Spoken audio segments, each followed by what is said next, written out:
വീണ്ടും വരുന്നവനായ കർത്താവായ യേശുക്രിസ്തുവിൻ്റെ നിസ്തുല നാമത്തിൽ ഏവർക്കും സ്നേഹവന്ദനം.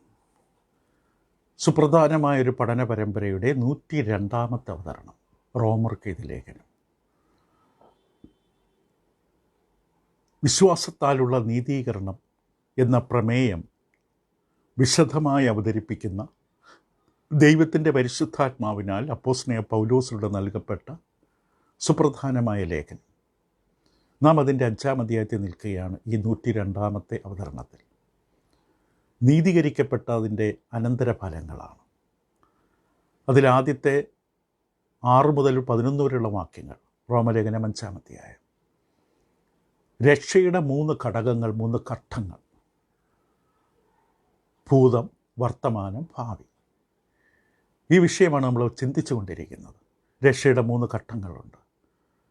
മുൻകാല ജീവിതത്തിൽ ക്രിസ്തുവിലേക്ക് കടന്നു വരുന്ന നിമിഷം വരെ നമ്മുടെ ജീവിതത്തിൽ സംഭവിച്ച സകല പാപങ്ങളിൽ നിന്നും അതിൻ്റെ കുറ്റബോധത്തിൽ നിന്നും നമ്മളെ പൂർണ്ണമായി ക്രിസ്തു തൻ്റെ രക്തത്താൽ കഴുകി വെടിപ്പാക്കി. രക്ഷ എന്നതിൻ്റെ ഭൂതകാലാവസ്ഥ. അതുമാത്രമല്ല, വർത്തമാനകാലത്തിൽ രക്ഷയുടെ അനുഭവത്തെക്കുറിച്ച് പറയുമ്പോൾ 9-10 വാക്യങ്ങൾ ഇങ്ങനെയാണ് പൗലോസ് അവതരിപ്പിച്ചത്. റോമർ 5: അവൻ്റെ രക്തത്താൽ നീതീകരിക്കപ്പെട്ട ശേഷമോ നാം അവനാൽ എത്ര അധികമായി കോപത്തിൽ നിന്ന് രക്ഷിക്കപ്പെടും. ശത്രുക്കളായിരിക്കുമ്പോൾ തന്നെ നമുക്കവൻ്റെ പുത്രൻ്റെ മരണത്താൽ ദൈവത്തോട് നിരപ്പ് വന്നു എങ്കിൽ നിരന്ന ശേഷം നാം അവൻ്റെ ജീവനാൽ എത്ര അധികമായി രക്ഷിക്കപ്പെടും. കഴിഞ്ഞകാല പാപങ്ങളിൽ നിന്നുള്ള രക്ഷ മാത്രമല്ല, ദൈനംദിന ജീവിതം, ആത്മീക ജീവിതം ഓരോ ദിനവും നാം ജീവിക്കുമ്പോഴും നമുക്ക് ആത്മീക സഹായം ആവശ്യമാണ്. കർത്താവ് നമ്മെ നിരന്തരം കൈപിടിച്ച് നടത്തുന്നു. കാരണം നാം വീണ്ടും പാപത്തിൽ വീണു പോകാൻ സാധ്യതയുള്ളവരാണ്. ഈ ജഡശരീരത്തിലായിരിക്കുന്നിടത്തോളം പാപത്തിൻ്റെ സാഹചര്യമുണ്ട്, സമ്മർദ്ദങ്ങളുണ്ട്, പ്രലോഭനങ്ങളുണ്ട്. അതുകൊണ്ട് ഈ വാക്ക് ഇവിടെ വീണ്ടും ഉപയോഗിച്ചത് അതുകൊണ്ടാണ്. എത്രയധികം എന്ന വാക്ക് അത് വളരെ പ്രധാനമായൊരു വാക്കാണ്. എത്ര അധികമായി രക്ഷിക്കപ്പെടും. ഇപ്പം പാപത്തിൽ നമ്മളെ വീണ്ടെടുത്ത നമ്മെ, ക്രിസ്തുവിൻ്റെ രക്തത്താൽ കഴുകി വെടിപ്പാക്കിയ നമ്മെ ഇനി എത്ര അധികമായി നമുക്ക് വേണ്ടി പ്രവർത്തിക്കും, സഹായിക്കും എന്ന ചോദ്യമാണ്.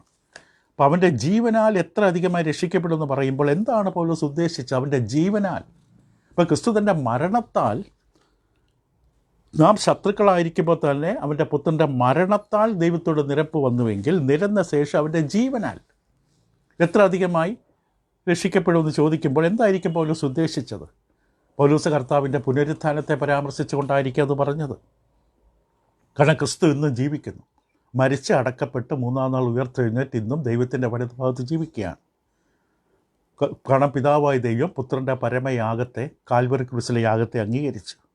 അതിൻ്റെ അനന്തരഫലമായിട്ടാണ് കർത്താവ് യേശുവിനോട് ചേരുവാൻ നാം സ്നാനമേറ്റപ്പോൾ അവൻ്റെ മരണമടക്കം ഉയർപ്പിനോട് നാം അനുരൂപമായപ്പോൾ നമ്മുടെ പാപങ്ങൾ മോചിക്കപ്പെട്ടത്. 4-ാം അധ്യായത്തിൽ പൗലോസ് വളരെ വ്യക്തമായിട്ട് പറഞ്ഞു, നമ്മുടെ അതിക്രമങ്ങൾ നിമിത്തം മരിച്ചും നമ്മുടെ നീതീകരണത്തിനായി ഉയർപ്പിച്ചുമിരിക്കുന്ന കർത്താവ് യേശുക്രിസ്തുവിനെ വിശ്വസിക്കണം. ഇവിടെ ഇതാ 10-ാം വാക്യത്തിൽ അത് തന്നെയാണ് ഇവിടെ ഓർമ്മിപ്പിക്കുന്നത്. നാം പാപത്തിൽ നിന്ന് എത്ര അധികമായി, അതായത് അവൻ്റെ ജീവനാൽ എത്ര അധികമായി രക്ഷിക്കപ്പെടും. ക്രിസ്തുവിൻ്റെ പുനരുത്ഥാനം, ക്രിസ്തു ഇന്നും ജീവനോടെ ഉണ്ട്. അതുകൊണ്ട് നമ്മളെ സഹായിക്കാൻ ഇന്നും അവിടെയുണ്ട്. കഴിഞ്ഞകാല പാപത്തിൽ നിന്ന് രക്ഷിച്ചവരുടെ ക്രിസ്തുവിൻ്റെ പ്രവൃത്തി അവസാനിപ്പിച്ചില്ല. മറ്റൊരു സാധ്യത പൗലോസ് പറയുന്നത് 6-ാം അധ്യായത്തിൻ്റെ 8-ാം വാക്യത്തിൽ ചേർത്ത് ചിന്തിച്ചാൽ, നാം ക്രിസ്തുവിനോടുകൂടെ മരിച്ചുവെങ്കിൽ അവനോടുകൂടെ ജീവിക്കുമെന്ന് വിശ്വസിക്കുന്നു. അവനോടുകൂടെ ജീവിക്കുന്നു. ഈ ക്രിസ്തീയ ജീവിതം ക്രിസ്തുവിനോട് കൂടെയുള്ള ജീവിതമാണ്. ക്രിസ്തു ദൂരെ ഒരിടത്തും, നാം ഭൂമിയിൽ ഒറ്റയ്ക്കല്ല. ക്രിസ്തുവിനെ കൂടാതെയുള്ള ജീവിതമല്ല നാം ജീവിക്കുന്നത്. അപ്പോൾ ക്രിസ്തുവിൻ്റെ ജീവിതത്തിൽ നാം പങ്കാളിയാവുകയാണ്. സ്നാനത്തിൽ സംഭവിച്ചതാണ്. അവൻ്റെ ഉയർത്തെഴുന്നേൽപ്പിൽ പങ്കാളിയാവുകയാണ്. യോഹന്നാൻ 14:19 ക്രിസ്തു വളരെ വ്യക്തമായി തൻ്റെ ശിഷ്യന്മാരെ ആശ്വസിപ്പിച്ചുകൊണ്ട് ഇപ്രകാരം ഒരു സത്യം വിളിച്ച് പറഞ്ഞു. ആ സത്യം ഇങ്ങനെയാണ്, നാം കേൾക്കേണ്ടതാണ്. യോഹന്നാൻ 14:19: കുറഞ്ഞൊന്ന് കഴിഞ്ഞാൽ ലോകം എന്നെ കാണുകയില്ല, നിങ്ങളോ എന്നെ കാണും. ഞാൻ ജീവിക്കുന്നത് കൊണ്ട് നിങ്ങൾ ജീവിക്കും. ക്രിസ്തു ഇന്ന് ജീവിക്കുന്നു, ഇനി മരിക്കില്ല. ക്രിസ്തു ജീവനോടെയുണ്ട്. മരണത്തിൽ നിന്ന് ഉയർത്തെഴുന്നേറ്റ് 40 ദിവസം ശിഷ്യന്മാരുടെ നടുവിൽ പ്രത്യക്ഷപ്പെട്ട് കാണിച്ചു കൊടുത്തു ദൃഷ്ടാന്തങ്ങളെ, താൻ ജീവനോടെ ഇരിക്കുന്നു. ഇവിടെ ഇതാ പറഞ്ഞു, ക്രിസ്തു പറയുകയാണ്, ഞാൻ ജീവിക്കുന്നുണ്ട്, നിങ്ങൾ ജീവിക്കും. ഈ അർത്ഥം നമുക്കവിടെ കാണാൻ കഴിയും. ഗലാത്യലേഖനം 2-ാം വാക്യത്തിൽ പൗലോസ് പറഞ്ഞു, ഇപ്പോൾ ജീവിക്കാൻ ഞാനല്ല, ക്രിസ്തു അത്രേ എന്നിൽ ജീവിക്കുന്നത്. അപ്പോൾ അവൻ്റെ ജീവനാൽ എത്ര അധികമായി രക്ഷിക്കപ്പെടും എന്ന് പറയുമ്പോൾ ഈ അർത്ഥങ്ങളൊക്കെ നമുക്ക് കാണാൻ സാധിക്കും. ഇപ്പോൾ റോമർ 5:10 ശത്രുക്കളായിരിക്കുമ്പോൾ തന്നെ നമുക്കവൻ്റെ പുത്രൻ്റെ മരണത്താൽ ദൈവത്തോട് നിരപ്പ് വന്നു എങ്കിൽ നിരന്ന ശേഷം നാം അവൻ്റെ ജീവനാൽ എത്രയധികം. ഇത് റോമലേഖനം 8:34 കൂടെ ചേർത്ത് വായിച്ച് ചിന്തിച്ചാൽ ഇതിൻ്റെ മറ്റൊരു വ്യാഖ്യാനം നമുക്ക് കിട്ടും. റോമർ 8:34 പൗലോസ് പറയുന്നു, ക്രിസ്തുയേശു മരിച്ചവൻ, മരിച്ചിട്ട് ഉയർത്തെഴുന്നേറ്റവൻ തന്നെ, അവൻ ദൈവത്തിൻ്റെ വലതുഭാഗത്തിരിക്കാൻ നമുക്ക് വേണ്ടി പക്ഷവാതം കഴിക്കുകയും ചെയ്യുന്നു. അപ്പോൾ നാം പ്രാർത്ഥിക്കുമ്പോൾ നമ്മുടെ പ്രാർത്ഥന ദൈവസന്നിധിയിൽ ഉയർത്തുന്നത് പിതാവിൻ്റെ സന്നിധിയിൽ നമുക്ക് വേണ്ടി പക്ഷവാതം ചെയ്യാൻ ക്രിസ്തു അവിടെയുണ്ട്, ജീവനോടെയുണ്ട്. അതുകൊണ്ടാണ് നമ്മുടെ പ്രാർത്ഥനാ ജീവിതം അനുഗ്രഹിക്കപ്പെടുന്നത്. എബ്രായലേഖനം 7-ാം വാക്യത്തിൽ എബ്രായ എഴുത്തുകാരൻ ഇപ്രകാരം പറഞ്ഞു, അതുകൊണ്ട് താൻ മുഖാന്തരമായി ദൈവത്തോട് അടുക്കുന്നവർക്ക് വേണ്ടി പക്ഷവാതം ചെയ്യുവാൻ സദാ ജീവിക്കുന്നവനാകിയാൽ. കർത്താവ് സദാ ജീവിക്കുന്ന ആർക്ക് വേണ്ടി? താൻ മുഖാന്തരം ദൈവത്തിൻ്റെ അടുക്കിലേക്ക് കടന്നു വരുന്നവർക്ക് വേണ്ടി. പിതാവിൻ്റെ അടുക്കൽ നമ്മെ പരിചയപ്പെടുത്തുവാൻ കർത്താവ് അവിടെയുണ്ട്. കർത്താവിൻ്റെ നാമത്താൽ നമ്മൾ പ്രാർത്ഥിക്കുന്നത് അതുകൊണ്ടാണ്. നമുക്ക് വേണ്ടി കർത്താവ് പക്ഷവാതം ചെയ്യുവാൻ സദാ ജീവിക്കുന്നവനാകിയാൽ അവരെ പൂർണ്ണമായി രക്ഷിപ്പാൻ പ്രാപ്തനാണ്.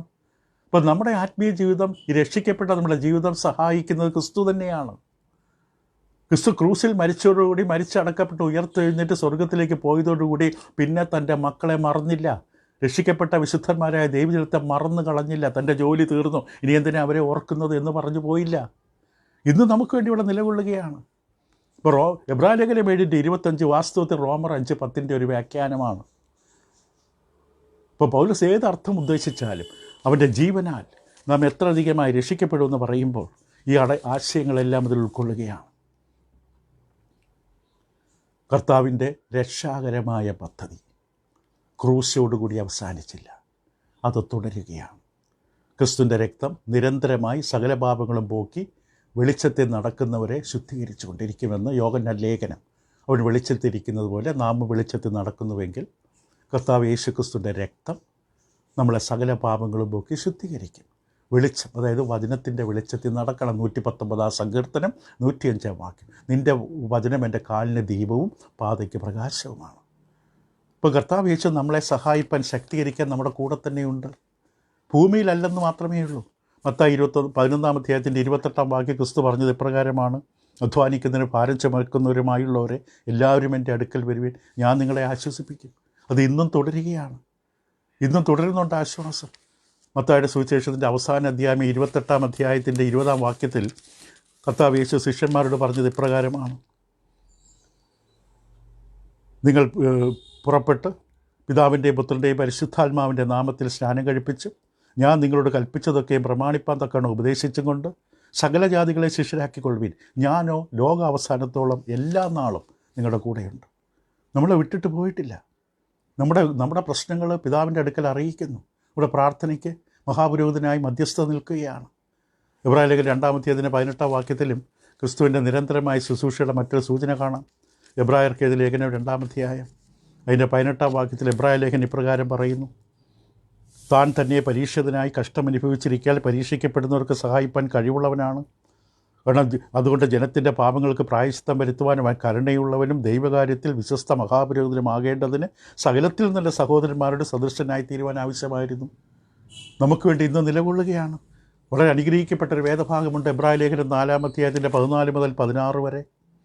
ആകയാൽ ദൈവപുത്രനായ യേശു ആകാശത്തിലൂടെ കടന്നുപോയൊരു ശ്രേഷ്ഠ മഹാപുരോഹിതനായി നമുക്ക് ഉള്ളതുകൊണ്ട്, നമുക്ക് വേണ്ടി ഒരാളുണ്ട് സ്വർഗത്തിൽ. ഭൂമി നമ്മളെ സഹായിക്കാൻ ആരുമില്ല, ആർക്കും നമ്മെ സഹായിക്കാൻ കഴിവുമില്ല, നമ്മെ മനസ്സിലാകുകയുമില്ല. പക്ഷെ നമ്മെ സഹായിക്കാൻ ഒരാളുണ്ട്. എവിടെ? സ്വർഗത്തിൽ. ശ്രേഷ്ഠ മഹാപുരോഹിതനായി നമുക്കുള്ളത് കൊണ്ട് നാം എന്ത് ചെയ്യണം? നാം നമ്മുടെ സ്വീകാര്യം മുറുകെ പിടിച്ചുകൊള്ളണം. കർത്താവ് യേശുവിനെ ദൈവപുത്രനെ നാം വിശ്വസിക്കുന്നു എന്ന് സ്വീകരിച്ച് പറഞ്ഞൊരു അവസ്ഥയുണ്ട്. അത് അവസാനം വരെ മുറുകെ പിടിക്കണം. കർത്താവ് യേശുവിൻ്റെ ദൈവികത്വത്തിലുള്ള നമ്മുടെ വിശ്വാസം അയച്ചു കളയരുത്, വിട്ടുകളയരുത്. അങ്ങനെ വിട്ടുകളഞ്ഞാൽ കയറി ചെല്ലാൻ പറ്റില്ല അകത്തേക്ക്. 15-ാം വാക്യം, നമുക്കുള്ള മഹാപുരോഹിതൻ നമ്മുടെ ബലഹീനതകളിൽ സഹതാപം കാണിപ്പാൻ കഴിയാത്തവനല്ല, പാപമൊഴികെ സർവ്വത്തിലും നമുക്ക് തുല്യനായി പരീക്ഷിക്കപ്പെട്ടവനത്ര നമുക്കുള്ളത്. അവിടെ കയറി ചെല്ലുമ്പോൾ സഹതപിക്കും. നമ്മുടെ കാര്യങ്ങൾ അവസ്ഥ മനസ്സിലാക്കാൻ കഴിവുള്ള ഒരാളാണ്. അതുകൊണ്ട് 16 വാക്യം എബ്രായലേഖനം 4 അധ്യായം, അതുകൊണ്ട് കരുണ ലഭിപ്പാനും തത്സമയത്ത് സഹായത്തിലുള്ള കൃപ പ്രാപിപ്പാനുമായി നാം ധൈര്യത്തോടെ കൃപാസനത്തിനടുത്ത് ചെല്ലുക. ദൈവമക്കൾക്കുള്ളൊരു ധൈര്യമാണിത്. ഇപ്പോൾ കർത്താവ് ഇന്നും നമുക്ക് വേണ്ടിയുണ്ട്. ആ പാട്ടുകാരൻ പറഞ്ഞതുപോലെ, അവൻ ജീവിക്കുന്നുണ്ട്, ഞാൻ ജീവിക്കുന്നു, എനിക്ക് നാളെക്കുറിച്ച് പേടിയില്ല. അവൻ ജീവിക്കുന്നുണ്ട്, എൻ്റെ ഭയമെല്ലാം നീങ്ങിപ്പോയി. അവൻ എൻ്റെ ഭാവിയെ സൂക്ഷിക്കുന്നു.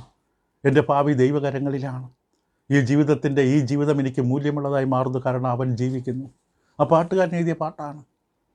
ഇപ്പോൾ പൗലോസിൻ്റെ വാദം ഇതാണ്: നാം ശത്രുക്കളായിരിക്കുമ്പോൾ ഇത്രയും ചെയ്യാൻ ദൈവത്തിന് കഴിയുമെങ്കിൽ, ഇത്രമാത്രം നമുക്ക് വേണ്ടി സ്വന്തം പുത്രനെ ക്രൂസിൽ മരിക്കാൻ നൽകിത്തരാമെങ്കിൽ, അതും ശത്രുക്കളായിരുന്നപ്പോൾ, ഒരു പ്രയോജനമില്ലാത്ത അഭക്തരും ബലഹീനരും പാപികളും വഞ്ചകന്മാരും ദോഷികളുമായ ദുഷ്ടന്മാരായ ശത്രുക്കളായിരുന്നപ്പോൾ നമുക്ക് വേണ്ടി തൻ്റെ പുത്രനെ നൽകിത്തത് എത്ര അധികം നാം അവൻ്റെ സുഹൃത്തുക്കളായതിനു ശേഷം നൽകിത്തരും. റോമലേഖനം 8 അധ്യായത്തിൻ്റെ 32 വാക്യത്തിൽ ഇത് മനസ്സിലാക്കാൻ ഒരു വേദഭാഗം വായിക്കുന്ന നല്ലതാണ്. സ്വന്തം പുത്രനെ ആദരിക്കാതെ നമുക്ക് എല്ലാവർക്കും വേണ്ടി ഏൽപ്പിച്ചു തന്നവൻ അവനോടുകൂടെ സകലവും നമുക്ക് നൽകാതിരിക്കുമോ? ഏറ്റവും വിലയുള്ളതാണ് നൽകിയത്. തനിക്ക് ഏറ്റവും പ്രിയപ്പെട്ട എൻ്റെ പുത്രനെയാണ് നൽകിയത്. ബാക്കി ഒരു കാര്യങ്ങളും വലിയ കാര്യങ്ങളല്ല. അപ്പോൾ ഏറ്റവും വിലയുള്ളത് ഏറ്റവും ശ്രേഷ്ഠമായി നൽകിയെങ്കിൽ ഈ ചെറിയ കാര്യങ്ങൾ, നിസ്സാര കാര്യങ്ങൾ ദൈവത്തിൻ്റെ വിഷയമേ അല്ല. പക്ഷെ നാം ദൈവത്തിൻ്റെ വഴികളിലൂടെ നടക്കണം. അപ്പോൾ പൗലോസ് അപ്പോസ്തലൻ റോമലേഖനം 8 അധ്യായം അതിൻ്റെ 35 മുതൽ 39 വരെ പറഞ്ഞ് അവസാനിപ്പിക്കുമ്പോൾ ഈ വിഷയം വളരെ വളരെ ഉന്നതമായി ഉദാത്തമായി അവതരിപ്പിക്കുന്നുണ്ട്. റോമർ 8:35 മുതൽ ക്രിസ്തുവിൻ്റെ സ്നേഹത്തിൽ നമ്മെ വേർപിരിക്കുന്നതാണ്. ഒന്നിനും ഇവിടെ കുറേ അവസ്ഥകൾ അവതരിപ്പിക്കും. വേർപിരിക്കുന്നതാറെന്ന് പറഞ്ഞിട്ട് കഷ്ടതയോ സങ്കടമോ ഉപദ്രവമോ പട്ടിണിയോ നഗ്നതയോ ആപത്തോ വാളോ. എന്നിട്ട് സങ്കീർത്തന ഭാഗം ഉദ്ധരിക്കും, നിൻ്റെ നിമിത്തം ഞങ്ങളെ ഇടപെടാതെ കൊല്ലുന്നു, അറുപ്പാനുള്ള ആടുകളെപ്പോലെ ഞങ്ങളെ എണ്ണുന്നു എന്ന് എഴുതിയിരിക്കുന്നുവല്ലോ. 37 വാക്യം റോമർ 8. നാമോ നമ്മെ സ്നേഹിച്ചവൻ മുഖാന്തരം ഇതിലൊക്കെയും പൂർണ്ണതയും പ്രാപിക്കും. ഈ ലോക ജീവിതത്തിൽ ഏതവസ്ഥ വന്നാലും ക്രിസ്തുവിനോട് ചേർന്ന് നിൽക്കുന്നവർ, അവർക്കൊരു കാര്യം ഉറപ്പുണ്ട്: ദൈവം എന്നെ ക്രിസ്തുവിലൂടെ സ്നേഹിക്കുന്നു. പരിശുദ്ധാത്മാവ് നൽകി തന്നുകൊണ്ട് സ്നേഹം ഉറപ്പാക്കുന്നു. ക്രൂസിനെ എൻ്റെ മുമ്പിൽ കാണിച്ചു തന്നുകൊണ്ട് ദൈവം എന്നെ സ്നേഹിക്കുന്ന സ്നേഹത്തെ കാണിച്ചിരുന്നു. ഇതിലൊക്കെ നാം പൂർണ്ണതയും പ്രാപിക്കുന്നു. മരണത്തിനോ ജീവനോ ദൂതന്മാർക്കോ വാഴ്ചകൾക്കോ അധികാരങ്ങൾക്കോ ഇപ്പോഴുള്ളതിനോ വരുവാനുള്ളതിനോ ഉയരത്തിനോ ആഴത്തിനോ മറ്റ് യാതൊരു സൃഷ്ടിക്കോ നമ്മുടെ കർത്താവായ യേശുക്രിസ്തുവിലുള്ള ദൈവസ്നേഹത്തിൽ നിന്ന് നമ്മെ വേർപിരിക്കാൻ കഴിയില്ല എന്ന് ഞാൻ ഉറച്ചിരിക്കുന്നു. ഈ ഒരു നിർണയം, ഉറപ്പ് ദൈവമൊക്കെ ആവശ്യമാണ്. ഇപ്പോൾ നാം കണ്ടത് രക്ഷയുടെ വർത്തമാനാവസ്ഥ. ഇന്നും എല്ലാ ദിവസവും കർത്താവിൻ്റെ സഹായമുണ്ട്. ഇനി രക്ഷയുടെ 3ാമത്തെ ഘട്ടം ഭാവി. അത് റോമലേഖനം 5:9 വാക്യം ഇവിടെ പറയുന്ന പോലെ, അവൻ്റെ രക്തത്താൽ നീതീകരിക്കപ്പെട്ട ശേഷമോ നാം അവനാൽ എത്ര അധികമായി കോപത്തിൽ നിന്ന് രക്ഷിക്കപ്പെടും. അത് ഭാവിയാണ്. രക്ഷിക്കപ്പെടും എന്ന് പറയുമ്പോൾ വരാനിരിക്കുന്ന ദൈവക്രോധത്തിൽ നിന്ന്. അപ്പോൾ ഇവിടെ രക്ഷയുടെ ഭൂതകാലാവസ്ഥ, വർത്തമാനകാലാവസ്ഥ, അതോടൊപ്പം 9ാം വാക്യത്തിൽ രക്ഷിക്കപ്പെടുമെന്ന് പറഞ്ഞുകൊണ്ട് ഭാവി കാലത്തെക്കുറിച്ച് പറയും. അപ്പോൾ ഈ വാക്യത്തിൽ അധികമായി കോപത്തിൽ നിന്ന് രക്ഷിക്കപ്പെടുമെന്ന് പറയുമ്പോൾ അന്ത്യനാളിൽ ന്യായവിധി ദിവസത്തിൽ വരാനിരിക്കുന്ന കോപത്തെക്കുറിച്ചാണ് അവിടെ പരാമർശിക്കുന്നത്. 2 കാര്യങ്ങൾ നമ്മൾ ശ്രദ്ധിക്കണം. ദൈവകൃപയുടെ 2 അവസ്ഥ, കൃപ സാധ്യമാക്കി തന്ന 2 അവസ്ഥ. ഒന്ന്,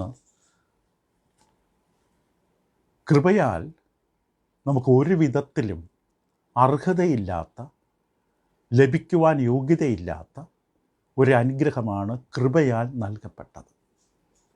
അതാണ് നീതീകരണം. ദൈവമുമ്പിൽ കുറ്റമില്ലാത്തവരായി നിൽക്കുവാനുള്ള യോഗ്യത അവൻ ദൈവകൃപയാൽ നമുക്ക് നൽകപ്പെട്ടതാണ്. ഇതിന് യാതൊരു കാരണവശാലും നമുക്ക് അർഹതയില്ല. രക്ഷിക്കപ്പെടാൻ, നീതീകരിക്കപ്പെടാൻ, നമുക്ക് വേണ്ടി ക്രിസ്തു പ്രായശ്ചിത്തമാകാൻ, പാപമോചനം പ്രാപിപ്പാൻ, വിശുദ്ധീകരണം പ്രാപിപ്പാൻ, അവസാന തേജസ്കരണത്തിൽ പോകാൻ, ഇതിനൊന്നിനും നമുക്ക് അർഹതയില്ല. 2ാമത് കൃപയുടെ മറുവശം, നമുക്ക് വാസ്തവത്തിൽ അർഹതയുള്ളത് ദൈവം തന്നില്ല. എന്താണ്? ശിക്ഷാവിധി, ന്യായവിധി, നരകത്തിലെ തീച്ചുളയിൽ എറിഞ്ഞു കളയുക, ദൈവക്രോധത്തിലേക്ക് തള്ളിവിടുക. ഇതാണ് നമുക്ക് വാസ്തവത്തിൽ അർഹതയുള്ളത്. അത് നമുക്കത് തന്നില്ല. അതെപ്പോഴും നമ്മൾ ഓർക്കണം. ഇപ്പോൾ വീണ്ടും പൗലോസ് ഊന്നൽ കൊടുത്ത് സംസാരിക്കുകയാണ്. അവൻ്റെ രക്തത്താൽ നീതീകരിക്കപ്പെട്ട ശേഷമോ നാം അവനാൽ, ഊന്നൽ മുഴുവൻ യേശുവിലാണ്. അവനാൽ, യേശുക്രിസ്തുവിനാൽ ആണ് രക്ഷിക്കപ്പെട്ടത്. അവനാലാണ് വരാനിരിക്കുന്ന കോപത്തിൽ നിന്ന് നാം രക്ഷ പ്രാപിക്കുന്നത്. അവനാൽ ഇപ്പം ജീവിതത്തിൽ യേശുവിൻ്റെ കൂടെ ജീവിക്കണം, യേശു കൂടെ ഉണ്ടായിരിക്കണം. നമ്മുടെ കഴിഞ്ഞകാല പാപത്തിൽ നിന്ന് രക്ഷപ്പെട്ടു യേശുവിനാൽ. ദിനം തോറുമുള്ള ജീവിതയാത്രയിൽ കർത്താവ് യേശുവിൻ്റെ സഹായത്താൽ ജീവിക്കുന്നു. നിത്യതയിൽ നമ്മൾ എത്തുന്നതും ക്രിസ്തുവിൻ്റെ രക്തത്താൽ മാത്രമാണ്. ആ രക്തത്താലുള്ള ശുദ്ധീകരണത്താൽ മാത്രം. വെളിപാട് പുസ്തകത്തിൻ്റെ 7-ാം അധ്യായത്തിൽ ഈ വിഷയം മനോഹരമായി അവതരിപ്പിക്കുന്നുണ്ട്. വീണ്ടെടുക്കപ്പെട്ട ദൈവമക്കൾ ദൈവത്തിൻ്റെ സിംഹാസനത്തിന് ചുറ്റും നിൽക്കുന്ന ഒരു ദർശനം യോഹന്നാൻ കണ്ടു. വെളിപാട് പുസ്തകത്തിൻ്റെ 7-ാം അധ്യായം, അവിടെ വളരെ മനോഹരമായ ദർശനം കാണാൻ സാധിക്കും. പ്രത്യേകിച്ച് എൻ്റെ 14-ാം വാക്യത്തിൽ ഇങ്ങനെയാണ് അവതരിപ്പിച്ചിരിക്കുന്നത്. അവിടെ 13 ചേർത്ത് വായിക്കാം. മൂപ്പന്മാരിൽ ഒരുത്തൻ എന്നോട് വെള്ള നിലയെങ്കി ധരിച്ചിരിക്കുന്ന ഇവർ ആർ, എവിടെ നിന്ന് വന്നു എന്ന് ചോദിച്ചു. യോഹന്നാനോടാണ് മൂപ്പൻ ചോദിച്ചത്. 14-ാം വാക്യം യോഹന്നാൻ്റെ മറുപടി, യജമാനൻ അറിയുമല്ലോ എന്ന് ഞാൻ പറഞ്ഞതിന് അവൻ എന്നോട് പറഞ്ഞത്. അതായത് മൂപ്പൻ യോഹന്നാൻ്റെ വ്യക്തമാക്കി കൊടുക്കുകയാണ് ഈ വെള്ള നിലയെങ്കി ധരിച്ച് ദൈവസിംഹാസന ചുറ്റും നിൽക്കുന്നവരാരാണ് എന്ന് കാണിച്ചു കൊടുക്കുകയാണ്. ഇവർ മഹാകഷ്ടത്തിൽ നിന്ന് വന്നവർ, കുഞ്ഞാടിൻ്റെ രക്തത്തിൽ തങ്ങളുടെ അങ്കി അലക്കി വെളുപ്പിച്ചിരിക്കുന്നു. കുഞ്ഞാടിൻ്റെ രക്തത്തിൽ അങ്കി അലക്കി വെളുപ്പിച്ചിരിക്കുന്നു. ഒരു പാട്ടുകാരൻ ഒരിക്കൽ പാടുകയുണ്ടായി, ഒരു മഹാദിവസം വരുന്നു, ഒരു മഹാദിവസം വരുന്നു, ഒരു മഹാദിവസം കടന്നു വരുന്നു. അന്ന് വിശുദ്ധന്മാരും പാപികളുമെല്ലാം ഇടത്തും വലുതുമായി വേർതിരിക്കപ്പെടുന്ന ഒരു മഹാദിവസം വരുന്നു. താങ്കൾ ആ ദിവസത്തിനായി ഒരുങ്ങിയിട്ടുണ്ടോ? ഒരു തേജസ്സുള്ള ദിവസം വരുന്നു, ഒരു തേജസ്സുള്ള ദിവസം വരുന്നു, ഒരു തേജസ്സുള്ള ദിവസം കടന്നു വരുന്നു. ആ തേജസ്സുള്ള ദിവസത്തിൽ അത് ദൈവത്തെ സ്നേഹിക്കുന്നവർക്കത് അനുഗ്രഹ ദിവസമാകും. നിങ്ങൾ ആ ദിവസത്തിന് ഒരുങ്ങിയിട്ടുണ്ടോ? ആ പാട്ടിൻ്റെ 3-ാമത്തെ ഭാഗം ഇങ്ങനെയാണ്, ഒരു കഷ്ടതയുടെ ദിവസം വരുന്നു, ഒരു സങ്കടത്തിൻ്റെ ദിവസം വരുന്നു, ഒരു സങ്കടത്തിൻ്റെ ദിവസം കടന്നു വരുന്നു. അന്ന് പാപികൾ ഒരു ശബ്ദം കേൾക്കും, ഇല്ല, ഞാൻ നിങ്ങളെ ഒരു നാളും അറിഞ്ഞിട്ടില്ല. ആ ദിവസത്തിനായി നിങ്ങൾ ഒരുങ്ങിയിട്ടുണ്ടോ? ഒരു ഇംഗ്ലീഷ് പാട്ട് ഞാൻ മലയാളത്തിൽ പറഞ്ഞതേ ഉള്ളൂ. There is A great day coming, there is A great day coming, there is A sad day coming, there is A bright day coming. ആ ദിവസം നമുക്ക് അനുഗ്രഹത്തിൻ്റെ, തേജസ്സിൻ്റെ, മഹത്വത്തിൻ്റെ ദിവസമായിരിക്കുമോ? അതോ ഒരു ദുഃഖത്തിൻ്റെ ദിവസമായിരിക്കുമോ? ദുഃഖത്തിൻ്റെ ദിവസമാകാതിരിക്കണമെങ്കിൽ നമ്മുടെ അങ്കികൾ ക്രിസ്തുവിൻ്റെ രക്തത്താൽ, കുഞ്ഞാടിൻ്റെ രക്തത്താൽ കഴുകി വെടിപ്പാക്കണം. അതായത് ക്രിസ്തുവിനോട് ചേരണം, ക്രിസ്തുവിനെ ഹൃദയത്തിൽ സ്വീകരിക്കണം. അവനോടൊപ്പമുള്ള ജീവിതയാത്ര ഈ ഭൂമിയിലുള്ള നമ്മുടെ വാസക്കാലത്ത്, ജീവിതകാലത്ത് നമ്മൾ അനുഭവിക്കണം. നമ്മുടെ അങ്കികൾ ദിനംതോറും കഴുകി വെടിപ്പാക്കി പോകണം. പാപക്കറ പറ്റിപ്പിടിക്കാതെ. ഏത് കറയും പെട്ടെന്ന് കഴുകിയാൽ അത് നീങ്ങിപ്പോകും. അത് 2-3 ദിവസം കഴിഞ്ഞാൽ അത് കറയാകും.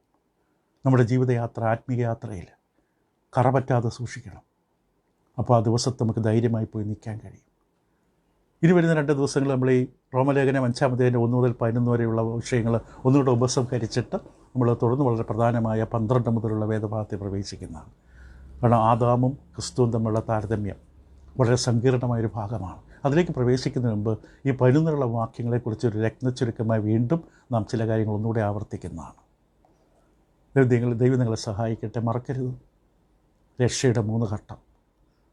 കുറ്റബോധത്തിൽ നിന്ന്, ഭൂതകാലത്തിൽ നമ്മുടെ പാപജീവിതത്തിൽ നിന്ന് രക്ഷിച്ചു.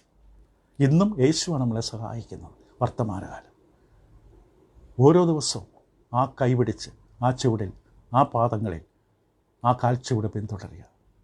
നമുക്ക് വേണ്ടി സഹായിപ്പാൻ അവിടെ ഉണ്ട്. നമ്മൾ വിളിച്ചപേക്ഷിക്കുമ്പോൾ നമ്മുടെ സഹായത്തിനായി ഓടിവരും. നമ്മളെ കൈവിടില്ല. കൂടാതെ ഈ കർത്താവ് വരാനിരിക്കുന്ന വലിയ ക്രോധ ദിവസത്തിൽ നിന്നും, ദൈവകോപത്തിൻ്റെ ന്യായവിധിയുടെ ദിവസത്തിൽ നിന്നും നമ്മെ രക്ഷിക്കുന്ന കർത്താവ് തന്നെയാണ്. രക്ഷയുടെ 3-ാമത്തെ ഘട്ടം, ഭാവി. അവിടെ വരെ നമ്മൾ വിശ്വസ്തരായി ഓടണം.